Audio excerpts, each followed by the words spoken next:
माता मित्रों, मैं नारायण भाई वसरा गुजरात राजकोट से। आज मैं अपने खेत में जो मूंगफली लगाई है वो दिखाने जा रहा हूँ। और उसमें आज 3 दिन से लगातार बारिश की वजह से पानी भरा था। अभी बारिश रुकी है, हल्की हल्की आ रही है, लेकिन थोड़ी रुकी है और पानी निकल चुका है, थोड़ा बहुत पानी है। मैं आपको गो आधारित कृषि के जो फ़ायदे हैं वो मैं दिखाना चाहता हूँ कि उसमें क्या फ़ायदा है, क्योंकि दोनों प्लॉट अगल बगल में है। एक रासायनिक वाला है और एक गो आधारित कृषि का है। तो मैं आपको बताता हूँ कि उनमें और इनमें दोनों में मूंगफली लगाई और दोनों और इनमें क्या फ़र्क है। तो चलो मैं आपको रासायनिक वाली मूंगफली है, मैं जो आपको दिखाता हूँ। ये बारिश की वजह से थोड़ी हल्के से पीली पड़ गई। इसको पीली पड़ जाने की वजह है पानी लग जाना, उसकी वजह से पीली पड़ जाती है। और इसके एकदम ऊपर ये हमारी मूंगफली है गो आधारित कृषि की। आप देख सकते हैं एकदम काली वाली, नहीं पानी लगा नहीं कुछ लगा। तो ये गो आधारित कृषि का फ़ायदा है, आप देख सकते हैं। और अभी यहाँ पे पीछे की साइड अभी पानी भरा है। तो मैं आपको दिखाना चाहता हूँ कि जो गो आधारित कृषि होती है उनमें कई फ़ायदे होते हैं।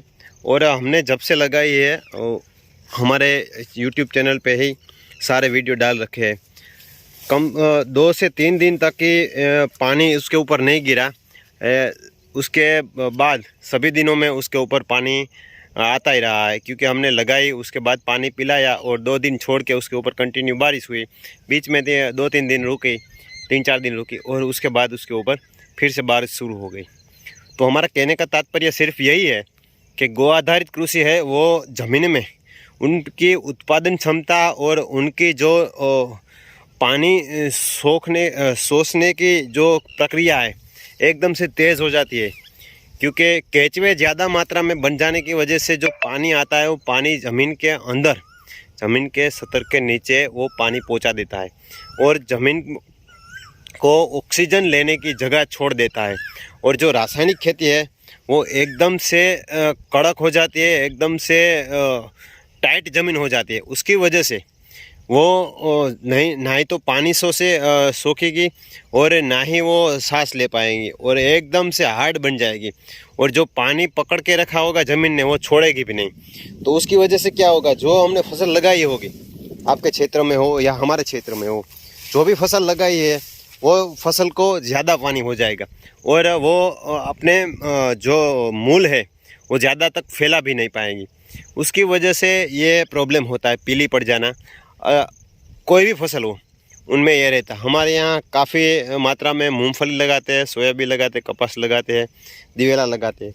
और हिंदी में वीडियो बनाने का तात्पर्य सिर्फ है, मैं गुजरात से हूँ, हमारे यहाँ तो लोकल लैंग्वेज गुजराती है, लेकिन कहीं सारे दोस्त हैं जो बाहर राज्यों से हमसे जुड़े हैं और हम उनसे जुड़े हैं। तो वो काफ़ी अंश तक कहते रहते हैं आप हिंदी में वीडियो बनाइए, हिंदी में वीडियो बनाइए। उसके माध्यम से हमें पता चले कि आपके यहाँ कैसी किसानी होती है, किस प्रकार से किसानी होती है। और हम भी आपके ज़रिए अलग अलग से क्षेत्र से जुड़े हुए लोग अलग अलग माध्यम से हमें भी किसानी करने में या दिखाने में एकदम से आसान रहेगा। तो ये मूंगफली है और एक लाइन के दूसरी लाइन तक जो फ़र्क है 27 इंच का है। अलग अलग किसान अपने हिसाब से अलग अलग वैरायटी की मूंगफली लगाते हैं, वो करते हैं इस प्रकार से। तो हमने जो एकदम पौष्टिक से पौष्टिक वाली मूंगफली है वो G20 है, वो हमने लगाई है। और बहुत पुरानी वैरायटी है, उत्पादन में थोड़ी कम है, लेकिन जो उनकी क्वालिटी है एकदम परफेक्ट है। और ये वाली है, ये एक लाइन से दूसरी लाइन तक 18 इंच की दूरी पर है। और ये अभी नई संशोधन की हुई GJ32 है। और ये वैरायटी को पानी ज़्यादा चाहिए, फिर भी ये वैरायटी को पानी लग गया। तो आप सोच सकते हो कि जो गो आधारित कृषि है उनमें और रासायनिक कृषि है उनमें क्या फ़र्क रहता है। तो इसी माध्यम के चलते हुए हम आपको ये वीडियो बताना चाहते थे कि हम गो आधारित कृषि कर रहे हैं पिछले 6 साल से, और हमें तो कई मात्रा में फ़र्क दिखने को मिलता है क्योंकि हम अलग अलग जो लगाते हो ये मूंगफली निकल जाएंगी, उसके बाद जो गेहूं लगाएंगे उस पर भी काफ़ी अंश तक रिजल्ट मिल रहा है। और जो कहता है, जो भ्रमित बात करते हैं कि जो गो आधारित कृषि करता है 1-2-3 साल तक उनकी पैदावार कम होती है, ऐसा कुछ नहीं होता है। आप जो कृषि करते हो उनमें सही मार्गदर्शन के हिसाब से चलेंगे तो आपकी कृषि में कहीं भी नुकसान नहीं होगा और आपकी कृषि में भी कहीं भी आपको झेलना नहीं पड़ेगा नुकसानी का। तो सही मार्गदर्शन के साथ चलेंगे तो सही रहेगी। और आज जो समय की मांग के हिसाब से हमें चलना पड़ेगा तो वो जैविक कृषि है। और जैविक कृषि के अनगिनत फ़ायदे हैं, क्योंकि हम पहले हमारे पुरखों भी जैविक कृषि करते थे, बट एक समय की मांग के हिसाब से जो हमें हरित क्रांति की ओर जाना पड़ा। लेकिन हरित क्रांति ने हमें जो आज चोट पहुंचाई है, आज उतनी बीमारियां हमारे सामने खड़ी करके रख दी, उनका कोई इलाज नहीं हो रहा है और नई नई बीमारियां आती जा रही है। उनका कहीं ना कहीं मूल निकल के आ रहा है रासायनिक और पेस्टिसाइड। तो हम आपको बताना चाहते हैं, हमारी खेती की तरफ रुझान वापस कौन ला सकता है? सिर्फ और जैविक खेती। और खेती से बड़ा कोई भी रोज़गार नहीं है। हम रोज़गार के नए नए साधन ढूंढते हैं, लेकिन आज जैविक खेती के माध्यम से जो आज जैविक खेती की डिमांड बढ़ रही है, उसके हिसाब से मैं आज बोल रहा हूँ कि जैविक खेती ही आज सबसे बड़ा रोज़गार का साधन है। और जैविक कृषि के चलते हुए हर किसान अपनी खेती की तरफ रुझान वापस ला पाएगा और किसानी की तरफ वापस मुड़ेगा। तो चलो मैं आपको अपना गौधन दिखाता हूँ, बहुत ही बढ़िया है। और हम गुजरात से, इसलिए हमारे पास तो सभी के पास गिर नस्ल की गौ माता है। चलो मैं आपको बताता हूँ। ये मेरा खुद का जंगल अपना है और ये शायद आधे से आधे बीघे में जो रहता होगा। इनमें कई पेड़ फलों के पेड़ है और कई छाँव के पेड़ है और कई नीम के पेड़ भी है जो गौशाला में लगा रखे हैं। और ये एक गौ माता यहाँ पे पानी पीने आई थी। अभी मैं गौ माता सभी दिखाता हूँ। और ये पेड़ सभी जामुन का पेड़ है, वो पीपल का पेड़ है, ये सवन का पेड़ है, काफ़ी हद तक पेड़ है। और कई महानुभावों ने खुद ने कहा है कि आपके यहाँ आपका खुद का जंगल होना चाहिए या आपकी बाउंड्री पे पेड़ होने चाहिए। तो हमारी पूरी खेत के घूमने से बाउंड्री है ही पेड़ों की। और खुद हमने यहाँ पे हमारे थोड़ा बहुत जंगल हमने डेवलप भी किया है, क्योंकि यहाँ पे जो बैक्टीरिया डेवलप होंगे वो यहाँ से खेत में भी डेवलप होंगे। जीवामृत बनाएंगे या अलग कोई से भी कल्चर बनाएंगे तो इनमें से जो नमी वाली मिट्टी होगी उसमें से लेके डालेंगे हम, तब वो इनमें से जो बैक्टीरिया होगा तो वो उनमें भी डेवलप हो जाएगा। अब मैं चलो आपको गौ माता दिखाता हूँ। ये भद्र है और ये काबरा है, वो रुद्र है। और ये हमारी सोनल है, वो सामने दिख रही है मिश्री है, उसके पीछे पायल और सरस्वती। और जो सामने दिख रही है वो सरजू और रेवती। हम आपको गौ माता और हमारी कृषि दोनों वहीं पे है। और ज़्यादातर पहले हमारे पास सभी किसानों के पास गौ माता रहती थी। गौ माता और कृषि दोनों मिला के हम चलेंगे तभी हमारी कृषि सफल होगी।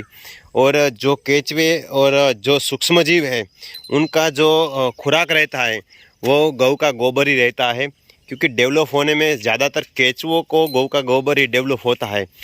इसी वजह से गौ माता के गोबर से जीवामृत वगैरह बनाने का जो सुझाव दिया जाता है।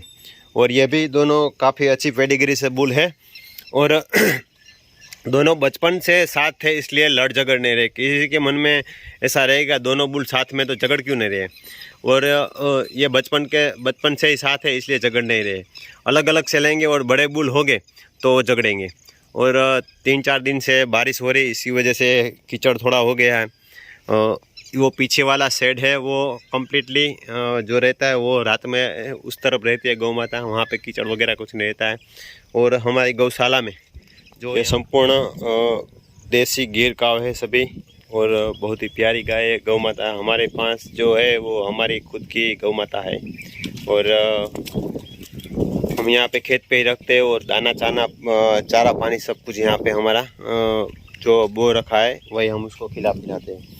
और दाना चारा पानी भी वो कम्प्लीटली प्राकृतिक खेती के माध्यम से रहता है। तो खिलाते पिलाते तो उसका फ़ायदा ये होता है कि वो बीमार रेयर केस में बीमार पड़ती है, बीमार नहीं पड़ती है, तो उसका ये भी फ़ायदा है। तो मैं आपको सभी किसानों से अनुरोध करता हूँ, आप प्राकृतिक खेती जैविक खेती करते हो तो आप गौ माता रखिए और अपने खेत पे ऐसा खुला घूमने की जगह रखें, ना कि बांध के रखें, क्योंकि गौ माता कहते हैं और हम उसको चैन से बांध के रखते हैं, तो ऐसा नहीं करना चाहिए। हम अपनी गौ माता 24 घंटे खुली रखते हैं, वो पिछले वाले शेड में भी जाती तभी खुली रहती है, सिर्फ मिल्किंग टाइम के समय ही हम उसको वो भी रस्सी से बांधते हैं, नहीं के चैन से बांधते हैं। तो हम आपको इस वीडियो के माध्यम से बताना चाहते हैं, गौ माता और कृषि को साथ में लेके चलेंगे तभी हमारी गौ माता बचेगी और हमारी जैविक कृषि बचेगी, और कृषि में नए नए लाभ और नए नए हमें उनमें देखने को मिलेगा, और हमारी प्रगति भी जैविक कृषि के माध्यम से होगी। क्योंकि आज रासायनिक पेस्टिसाइड छिड़काव कर करके आज किसान विफल भी हो रहा है, और कई तरह तरह की बीमारियों को न्योता भी दे रहा है कि आओ हमारे पास।